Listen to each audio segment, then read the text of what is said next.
All right. Hello, everyone. We are live yet again for another Ask Us Anything. My name is Bradley Chaplick. I am a condominium lawyer at Horlick, Levitt, Lella, and I am here to answer your questions. So I don't see anything in the chat just yet. For those of you who are familiar and who are watching, if you can throw your questions in indicating that yes, you hear me and that I really am speaking on the internet and that I'm not just talking to a computer myself, that would be great. And while I'm waiting for those questions to come in, I'll mention again that to be updated automatically when we post new videos, you can hit subscribe and then there's a notification button. And also that in addition to these weekly, hi Paulette. In addition to these weekly seminars that we're doing where we're keeping everyone up to date on what's going on with condo law, we also do case law corner weekly, although we may switch the format to alternating weeks between cases and seminars as we sort of move into a lot of people's summer holidays and then into the fall. So we're hoping to continue, and we might change the format soon, but for now we're here to answer your questions and some things we definitely want to talk about. There's a lot going on. Of course, stage 3. It was very exciting to start reading about stage 3 and to see that it does apply as of this Friday to a great deal of Ontario, although not the greater Toronto, Hamilton area, and not the Niagara or Windsor regions. Those parts of Ontario are still going to be in stage 2, by which many of you should now be familiar. But when we do get to stage 3, there's a lot of exciting things going on. For residential condominiums, the ones you're going to notice right away are the ability to reopen gym facilities, as well as the ability to have social gatherings indoors of up to 50 people as opposed to 10, as well as outdoor up to 100 people. And so not just your amenities, this also is going to apply for many small and medium-sized condominium corporations as to whether you can actually have a in-person meeting of owners. And if you were to do that, you would still be required to maintain a 2-meter physical distance between any people attending who are not members of the same household. So something interesting to think about when we start thinking about our AGMs for those of us that are going to have them up in the fall. The other thing that's going on that people are really focused on is mask bylaws. So throughout Ontario, various municipalities and health regions have been passing either public health directives or municipal bylaws. Both are being done pertaining to the wearing of masks in enclosed public spaces. And the big question is whether this applies to residential condominium buildings. It's clear from the City of Toronto's bylaw that it does not apply to residential condominium buildings, but it could apply to common areas that are shared with commercial units, as well as any sort of mixed-use areas. So for some condominium buildings that have shared lobbies with commercial and these kinds of things, the mask bylaws may apply to parts of your building. So that's an interesting thing to talk about, and I'm happy to answer any questions relating to that. So I see some questions are starting to come in, and let's get to them. So thanking everybody for their nice comments, and now we have a question from Harland. We would like to make sure that wearing face masks is observed in our residential condo. Yes, or well, actually your condo is mixed use. Are we contravening PIPEDA? This is privacy legislation. If we take photographs of people not wearing face masks in the common areas like lobbies. No, you're not contravening PIPEDA. PIPEDA says that personal information that is collected for commercial purposes has to be used properly and not disclosed without people's consent. There's some other rules relating to it, but as a general rule, PIPEDA has very limited application to condominium corporations. I don't think that there's anything improper about taking a photograph of a person who is in a common area. You want to be you don't want to take photographs of people when they're in their own private spaces, but photographing someone in a common area is not a violation of someone's reasonable expectation of privacy, to the best of my knowledge. I mean, as long as they're clothed and the purpose of the photograph is legitimate, which in this case it would be, I think it's fine. Harlan, thank you for your question. Very interesting. Privacy rights. We deal with this a lot. Security cameras and things of that nature. So I would also suggest, Harlan, as a addendum to that, that you would want to have some kind of sign in your lobby indicating that obviously that masks are going to be required and that the premises are under surveillance, like video surveillance. And I think if you did that and you had a sign, that would boost your case that you are not violating people's privacy. So that's what I suggest you do. All right, Danielle, fun face mask topic. I love fun topics. Let's see, we have a face mask policy in place for our elevators, and some owners do not wear them. How should management enforce this? Can we? Well, Danielle, you have stumbled upon the big issue with mask policies, which is how do you enforce them? And I would say delicately, because we have to think about what is the reason for a face mask policy. The reason for a face mask policy is because it is inherently dangerous to be in close proximity to other people's respiratory droplets. And so coming up to someone who is not wearing a mask and being in their face is counterproductive to the reason why we wear masks. So I would say you should not do that. I would say that the best thing to do is if you can identify somebody who is not wearing a mask, you should not be approaching them on the spot or whatever. You should just be following up in writing for the safety of everyone to say, you're required to wear a mask. This is what we expect from you. If you continue not to do this, then we escalate it to legal at your cost. And that would be your method of enforcement. And if they continue to disregard the mask policy, then you would, in fact, escalate it to legal, and you would attempt to hold the person responsible for the legal costs. And I think that is the best way to enforce a policy of this nature. And you also want to have masks available for people complimentary at your desk if you have a security guard there who can possibly hand them out, and generally do things to inform people and have signs and encourage it. But you don't want to start getting into arguments with people who aren't wearing masks. It's not safe and it's not desirable. So I hope that answers your question, Danielle. There's a lot that you can do, but you do have to sort of be thoughtful about how you enforce. So tricky stuff. That's why mask policies are going to be a challenge for condominium managers. If you're in a commercial building, that's different though. You have the right to deny the person entry. But in a residential building, I'm going to suggest a bit of a softer approach, at least initially. Okay, we've got DCC property manager. Owner needs more help than once a day with PSW.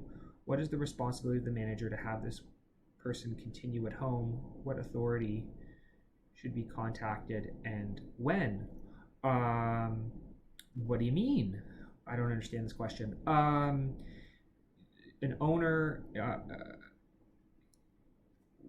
I'm not sure how this is the condominium corporation. This question is about a unit owner who has personal support worker needs, and I just don't see how this falls into the I must be missing something. How this falls into the responsibility of a condominium corporation.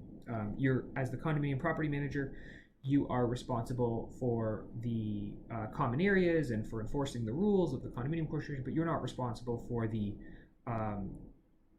health and safety of people in their own homes, right? So I understand, yeah. So the person, the owner has disabilities and needs assistance. Okay, so that's what they do, right? The owner has disabilities and needs assistance, and they can live wherever they so choose. So I just don't. I'm not sure. I guess I'm reluctant to deal with this because we're talking about someone with disabilities, and maybe the internet is not the best place to like go through this particular person's circumstances. But I would say the condominium corporation's responsibilities in this situation are pretty limited. It's really just you're responsible for the common areas, right? You're not responsible for whatever challenges the person may have in their home. Okay. So we're going to keep going. Property manager has a question. Owner put fridge outside to be donated in the townhouse complex. Due to COVID, took longer for junk removal company to pick it up. On the day scheduled, management called another company to remove the fridge and charged back owner $250.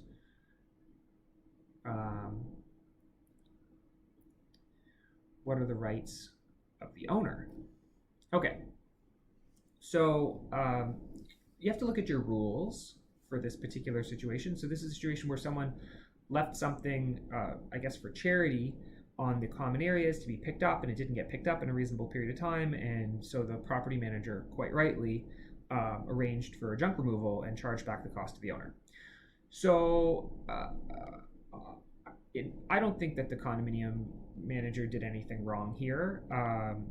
There are rules in most condominium corporations, and probably in this particular condominium corporation, that say that you can't leave items on the common areas. That's almost a universal rule.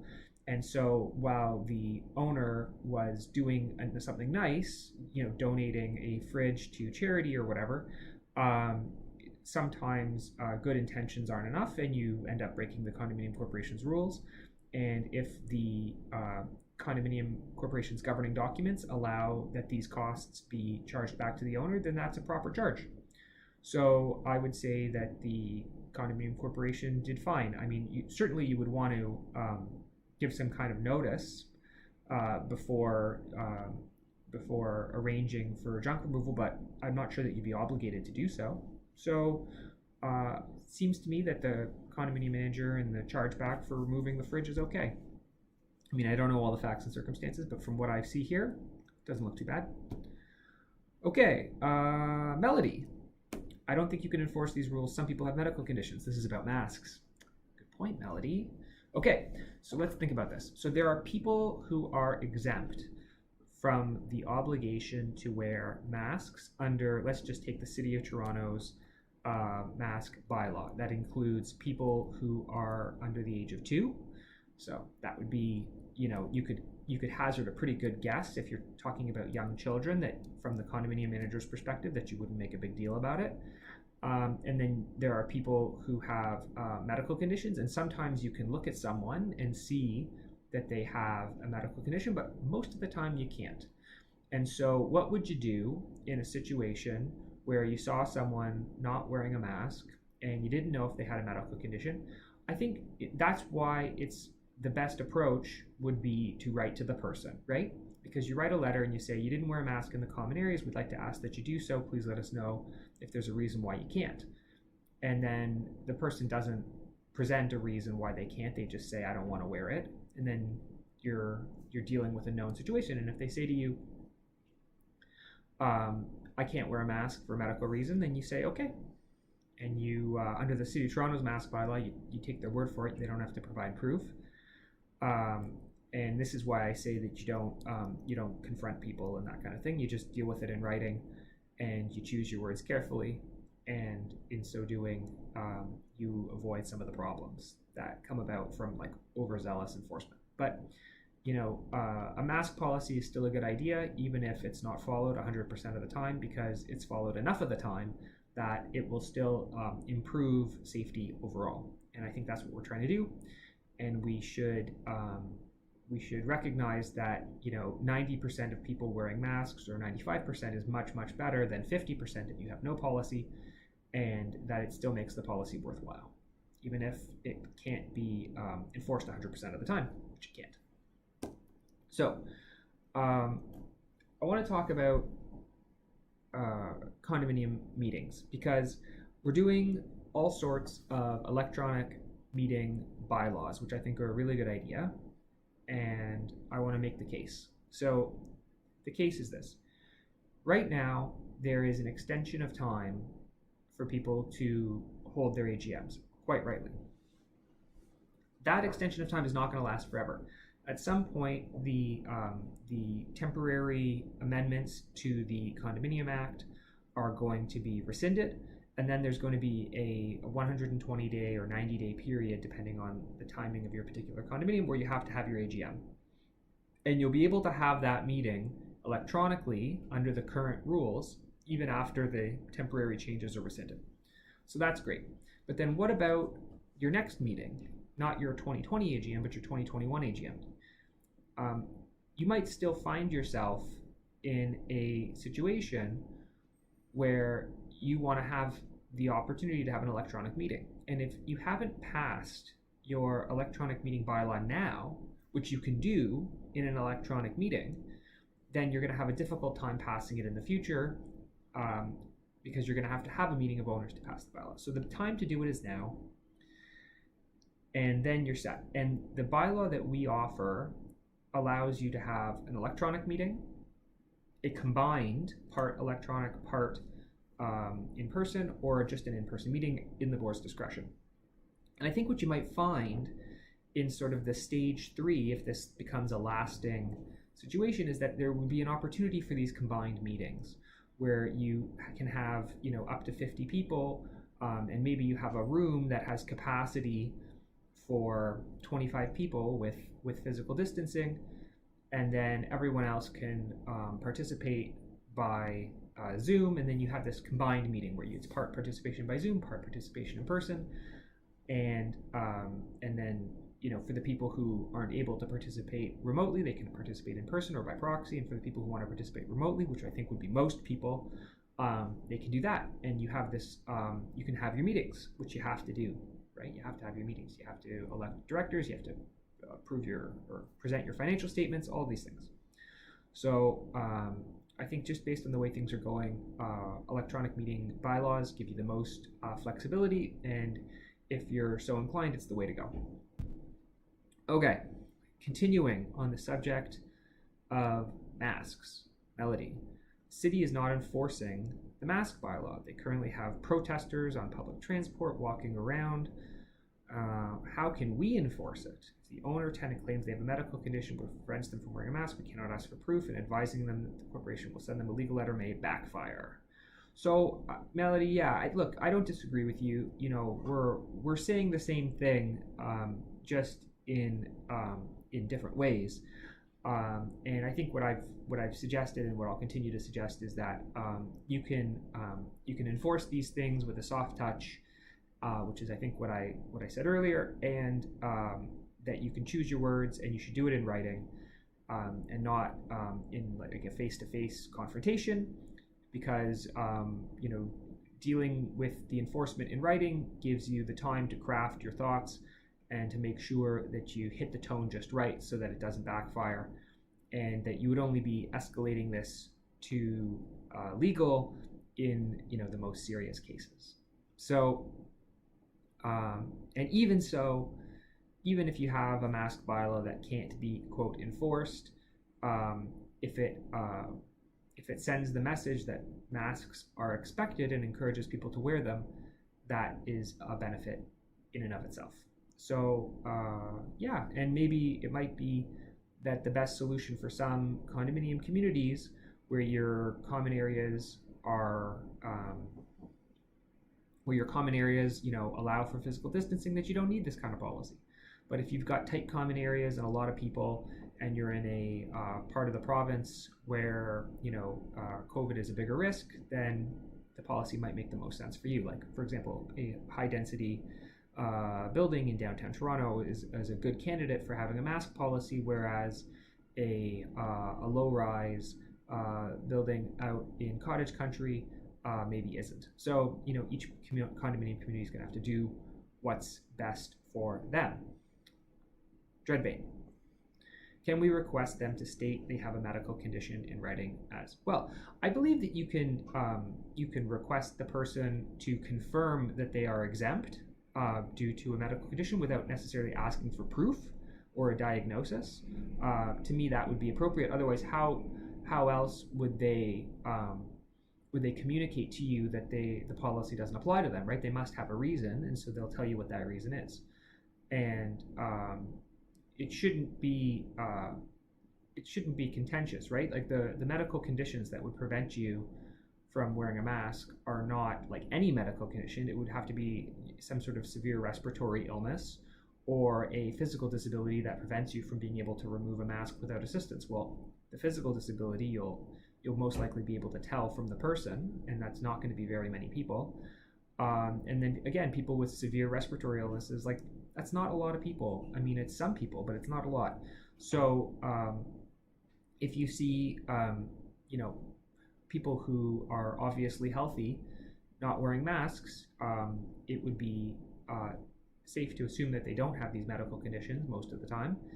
And you're going to take the position that a letter is appropriate. And if you see someone who's obviously very ill not wearing a mask, you might assume that they do have a medical condition and not write the letter at all. I mean, we're going to have to use our discretion, and we're going to have to choose our words carefully, and we're going to have to use common sense. Because, that's the inevitable reality of the situation, right? With these mask bylaws, is that there are people who do have legitimate exemptions, but they're few. They're few people. So we shouldn't get overly hung up on it. We just have to keep it in mind.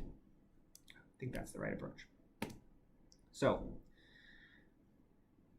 a lot of condos are worried about mask policies, about whether it's appropriate and the right thing to do.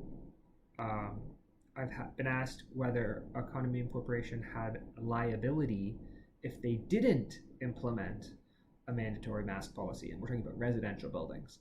And my response was that I didn't think there was any liability for failing to implement a mandatory mask policy in a residential building. I mean, many municipal councils have decided to exempt these areas, and so I don't think a condominium corporation is then obligated to step in and fill that gap. They were exempted for good reason, right?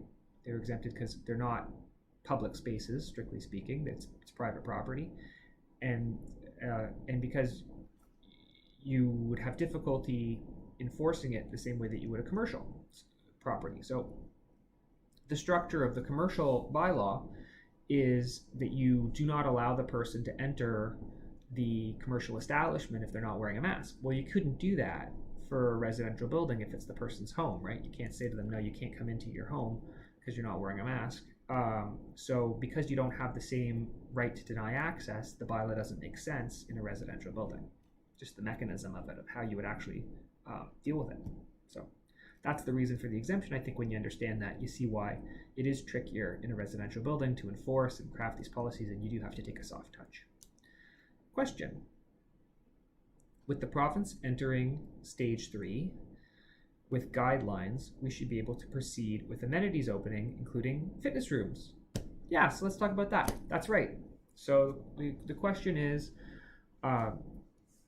what can we do in stage 3 that we couldn't already do in stage 2? So I'm just going to refer to some notes here. So I'm going to look away for a second. But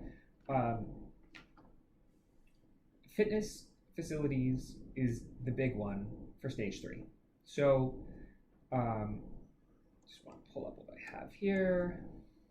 Okay. So first, just to back up, what's opening in stage 2? And I'll preface that by saying, just because something can open legally, it doesn't mean it should open, and it doesn't mean you have to open it. So you should open your amenities when it's safe for you to do so, and when you've got policies in place, and depending on if your amenities meet the criteria, like for size and that they allow physical distancing, like, yeah, you can open up your gym, but if your gym is so small that you couldn't have any practical physical distancing in your gym, then you really can't open your gym. So each condo has to look at what they're doing here. So first, New in stage 2 was most outdoor amenities, including seating areas, tennis courts if you have them, but not outdoor playgrounds or fitness. So, so the big one for phase 2 or stage 2 was swimming pools, and now the big one for stage 3 is gyms.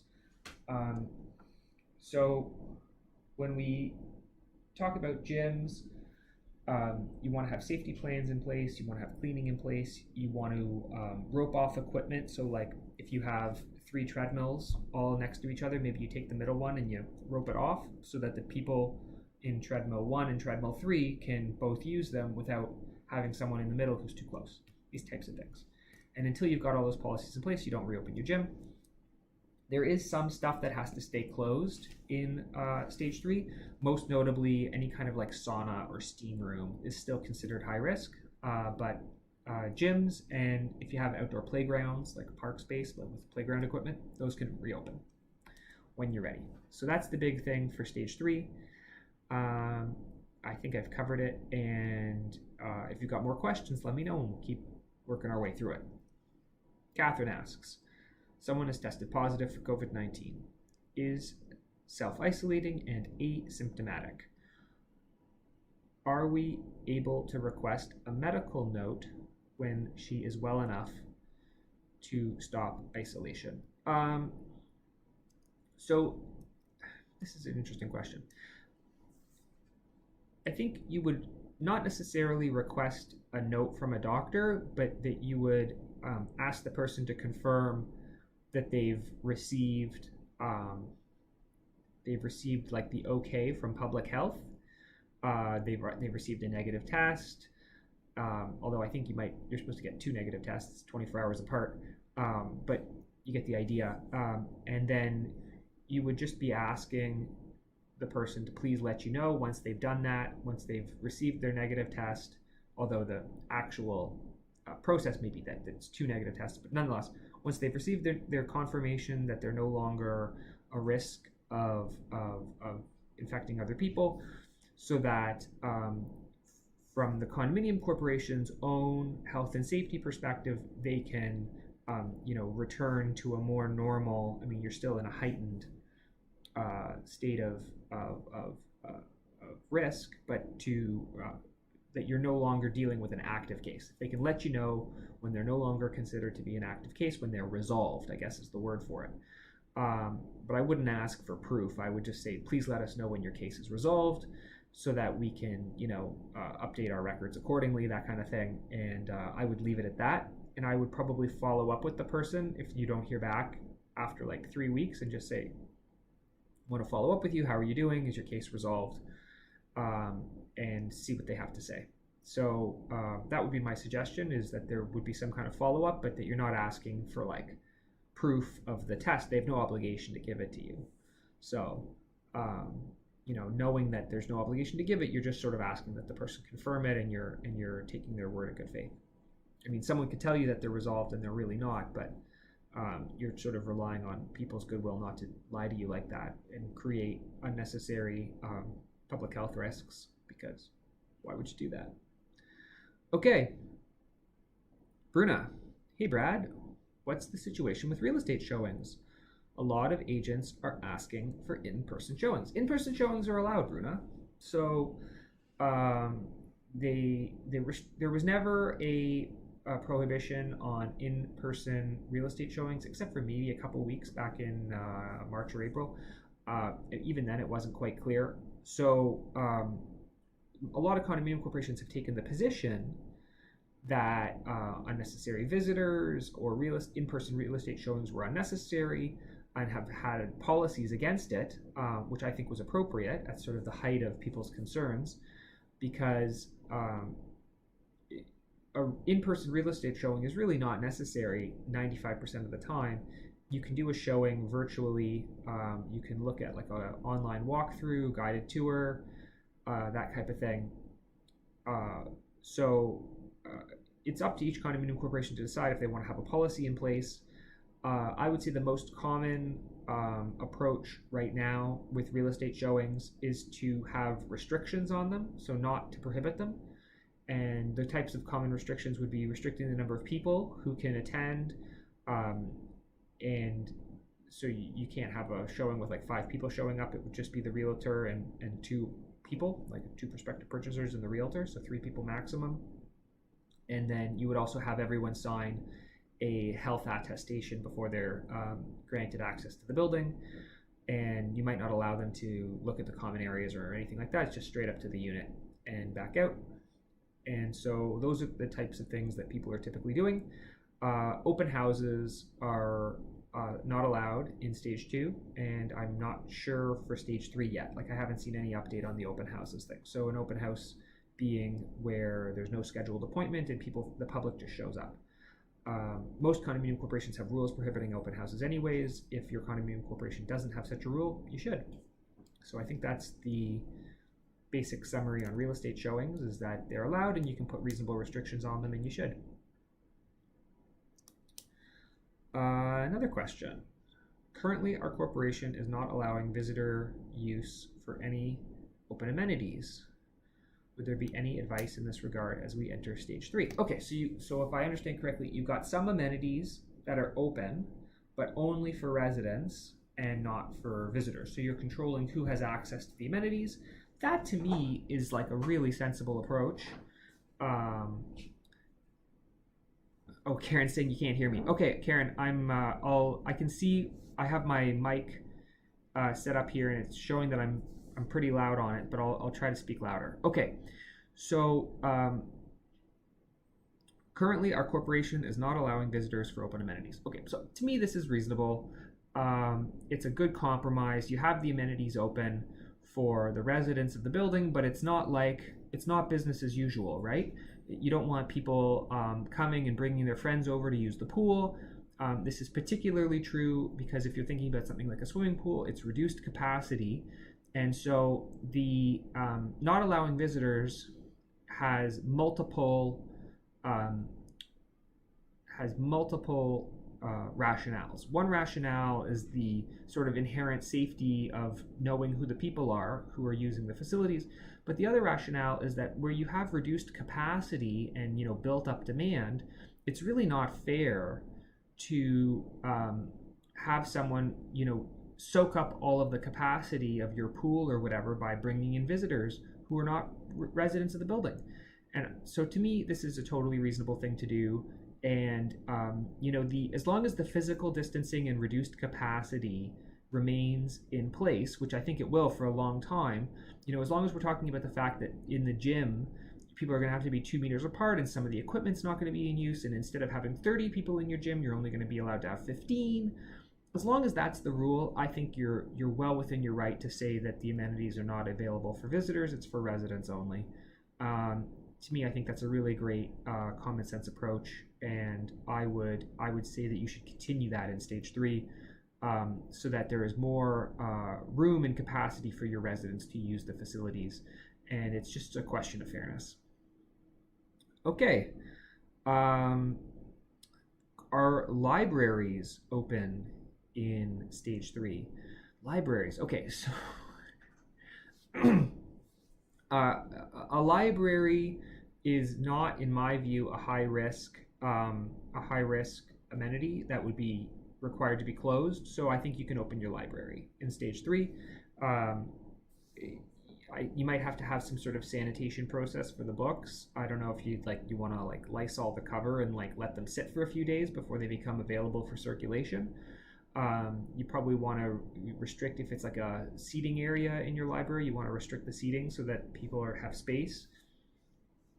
You might have reduced hours, I'm not sure, but yeah, library's fine, in my humble opinion. There was some people saying that you couldn't have table games because when you read the stage 3 reopening guide that was published on Monday by the province of Ontario, it said no table games at casinos. And so I know some people read that and they said, oh, that means we can't have our card room open, or it means we can't have our billiard table open. And I didn't read it that way. I read it as specifically referring to the context of a casino and saying that that in casino you couldn't sit down at the table because it's too many people sitting close to each other. That was the risk, right? Or maybe the cards or something. But in my view, if you have people from the same household playing cards together, that's fine. Or people who are choosing in a social group to play cards together at the condo card room or whatever. I don't read that as being illegal. So similar to a library, that's why I'm mentioning it.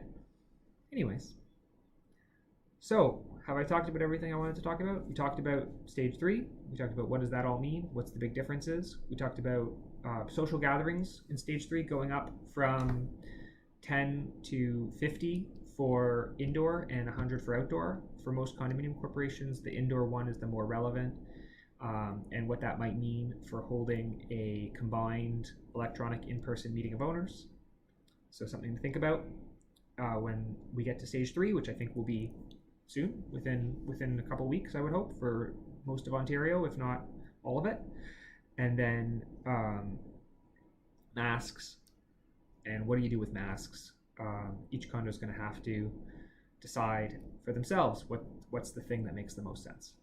So I've talked about what I want to talk about. I've answered your questions. We'll see if there's any more questions coming up. If there's no more questions from you, then it's like we'll see you next week. These were the big topics, and this is what the questions have been about. So there's no surprises. Yeah, that's really our seminar. Guest suites, right? Guest suites. Okay, so there is, to the best of my knowledge, there is no rule that says that your guest suites have to remain closed. That said, guest suites to me seem like something that you would really only reopen once you're positive that you can do it safely. It's a lot of cleaning that's required, and there's also there's no tourism, there's not a lot of travel, so I would say that it makes sense to keep the guest suites closed, even though from a legal perspective you can probably open them. So my expectation is that most condos are keeping their guest suites closed, and that there's not a lot of uproar about that because there's no international travel or anything like that. There's not a lot of demand for them.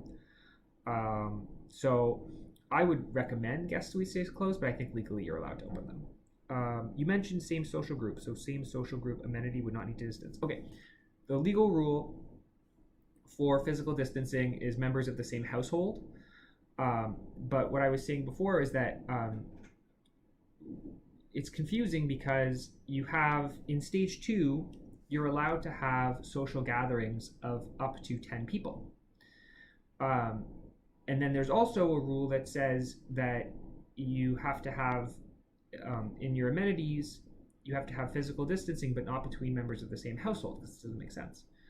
So what's the rule, right? And it's actually not clear. And so if you wanted to be more cautious, you would say that you can have an amenity like a billiard table, but it has to be used by members of the same household or reserved, right? And I think that would be reasonable. Or you could take a more liberal approach, permissive approach, and say that as long as there's fewer than 10 people in the billiard room, it's a social gathering of 10 people or less, and that's legal. And I think both explanations have merit. And again, for your condominium, you just have to turn your mind to these issues, create a policy that makes sense. So that would be my suggestion. I mean, it depends on how readily you can clean these things, whether you're reserving them or not. You want to combine all the factors together and do something that makes sense. But if you're not sure, you want to err on the side of caution, that's the great thing to do. You should say members of the same household, and you forget about the other rules which are in place, which is the social gatherings of up to 10 people. So you're right to be confused. The rules are being written quickly and without a lot of thought as to internal consistency. And sometimes that makes things difficult for condominium managers, and you have to sort of decide, are we going to take, if there's two rules that look like they both apply, are we going to take the stricter one or the looser one? Most of you will probably take the stricter one because of your sort of, it's not your nature to take risks. So, and that's fine. Dorina, in-house security guard is asking for 1 year leave for school. Is the corporation required to keep his job, health benefits? Thank you. So this has nothing to do with COVID, which is totally fine. I don't know off the top of my. I don't see why you would be required to do so. Like a 1 year sabbatical for school. You could provide the person with an unpaid leave of absence. Under the Employment Standards Act, I can't think of any requirement that would obligate you to preserve the person's job for them or their health benefits or anything like that. It's not at the employer's request; it's the employee's request. So I don't see that as something that you would be obligated to do.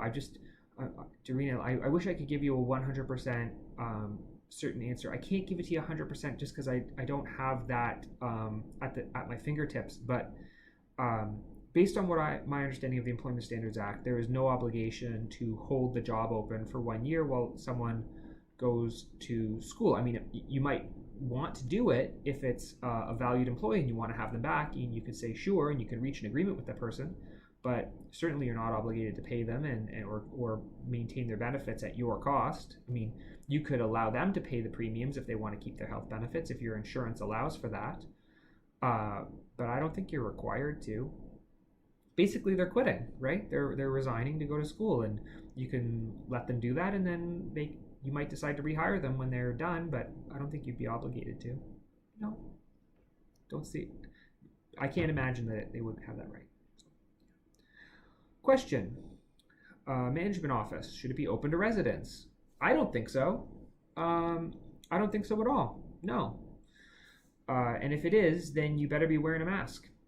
So the question is, what should we do with property management offices? Should they be open to residents, like office hours where people can come in? No. Why would you do that? Office should be locked, and any resident who needs to speak to the condominium manager should be able to do so by telephone or email.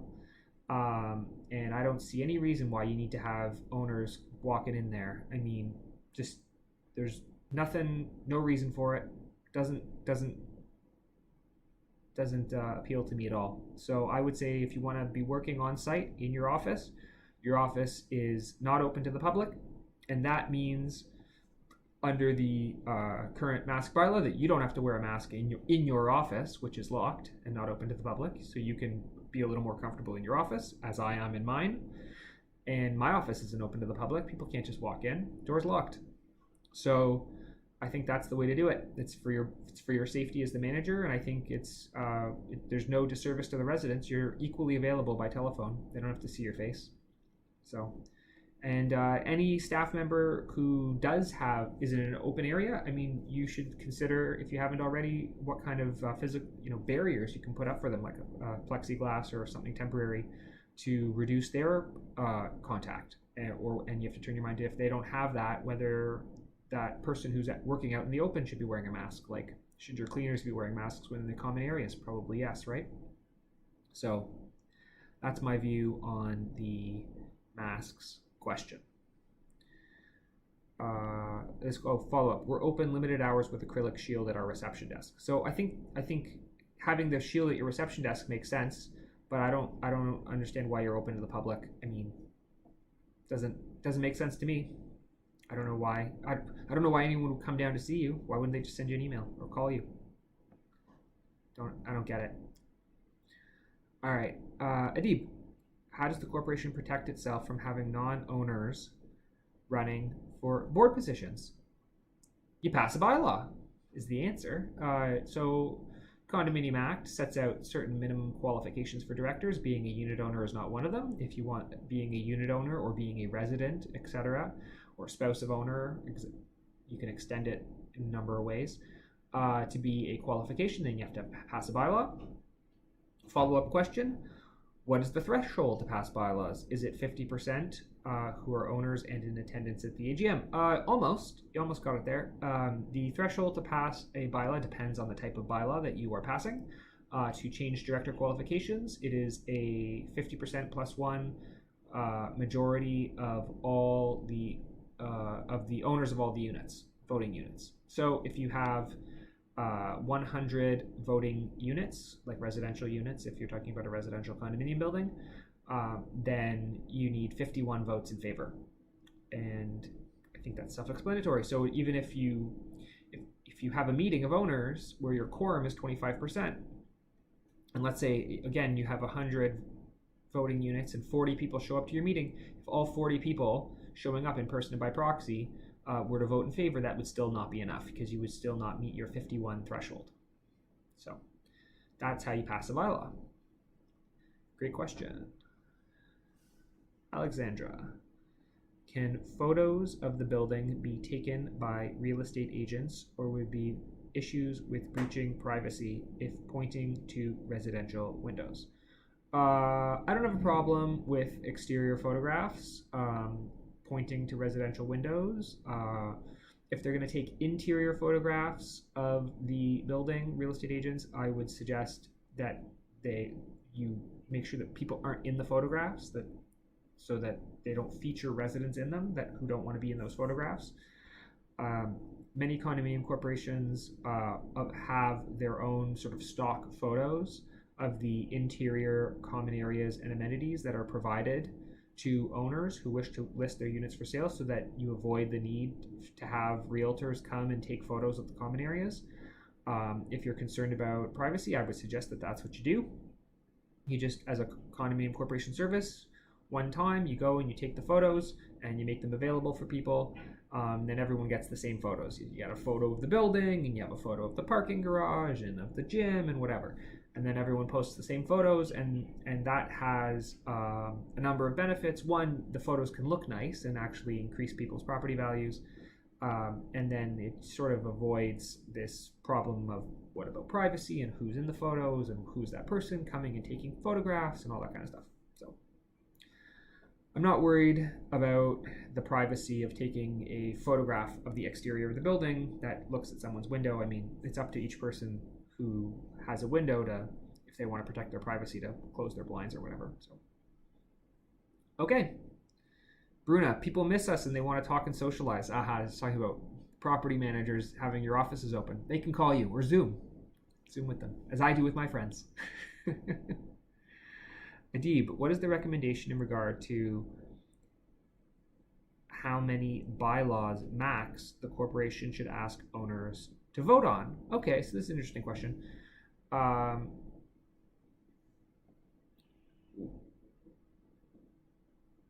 I've seen two different approaches to passing bylaws. I've seen a condominium corporation that wants to make a whole bunch of changes all at once, and they put it all in one bylaw and ask people to vote on it for the sake of simplicity. And then I've also seen condominium corporations that present all of the changes as their own separate bylaws. So, okay, this bylaw is to change the director qualifications. This bylaw is to change the number of directors on the board, etc. And because they're presented as separate bylaws, people can have more freedom of choice when voting on, like, sort of menu, like I want this one, but not this one, but not this one, but yes, this one. Both approaches are valid. I would say that there's no rule against sort of combining everything into one omnibus bylaw. It's the more common approach because it's easier, and I think. But if the topics truly have no connection to each other, like if one is an insurance deductible and the other is your director qualifications, and those two things have nothing to do with each other, I would do them as separate bylaws. So I hope that answers your question. Harland, very serious question. Last week, Brian played the sax. What instrument do you play in public? Harland, I do not play any instrument in public. I only have played an instrument in high school band. That was the flute. I no longer own a flute, have not owned one for, I'm going to say 20 years. I do not know if I could still play it, and I am not willing to do so on the internet. But thank you for your question. I may relearn when my children get a little older and decide to pick up an instrument. If one of them decides to play the flute, I'll be thrilled, and I will make a decision at that time as to whether I want to relearn the instrument. But that's the only instrument I ever learned how to play, and not very well, I will add. I was by far the worst flautist in the band.